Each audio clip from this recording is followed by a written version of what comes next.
Қайырлы күн баршаңызға. Бүгін сіздермен тағамдардың ішіндегі ең пайдалы әрі белокқа бай түрік халқының ең жақсы көретін тағамы жасымақ тағам дайындаймыз. Видеоның соңына дейін қараңыздар. Ең алдымен көкөністерді сәбіз, картоп, пиязды турап аламыз. Қалай турасаңыз да өз еркіңіз.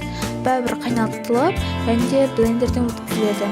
Қайнап тұрған суға саламыз, және де қайнаған соң орта отқа 20-25 минуттай қайнатамыз. 2 шай қасық тұз қосамыз. Жасымақтың құрамында крахмалы болады. Оны сол үшін жақсылап қайнап тұрған суға 2-3 рет жуып алу керек. Лимон сумен болмаса лимон қышқылын қосып та жууға болады. Құрамында крахмалы да кетеді. Енді қайнаған қазанымызға жасымағымызды саламыз. Одан соң араластырып 15-20 минуттай қайнатамыз.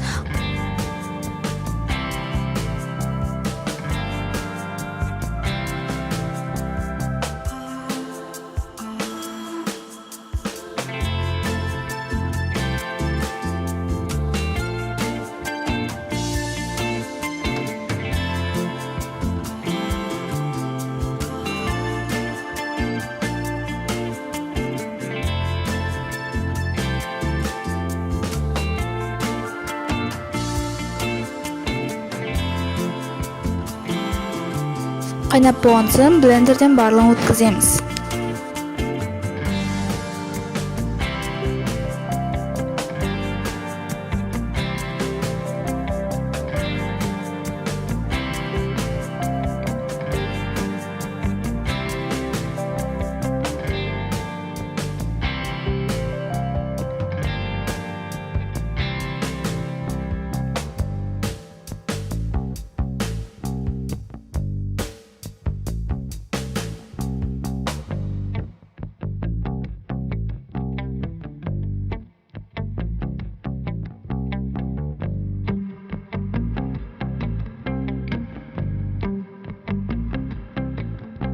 Үстіне сары май қосып, араластырып, тұзын көреміз.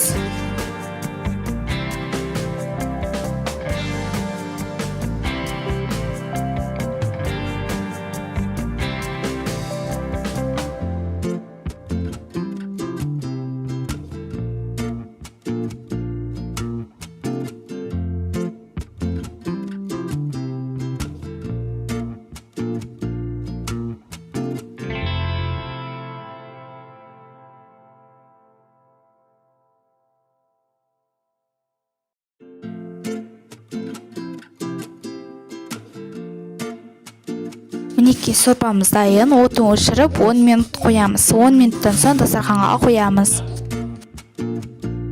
Мінекей белокқа бай жасымақ тағамымыз дайын. Егер де видео ұнаса, арнама тіркеліп, лайк басып, комментарий қалдыруды ұмытпаңыздар. Келесі кездескенше аман сау болыңыздар.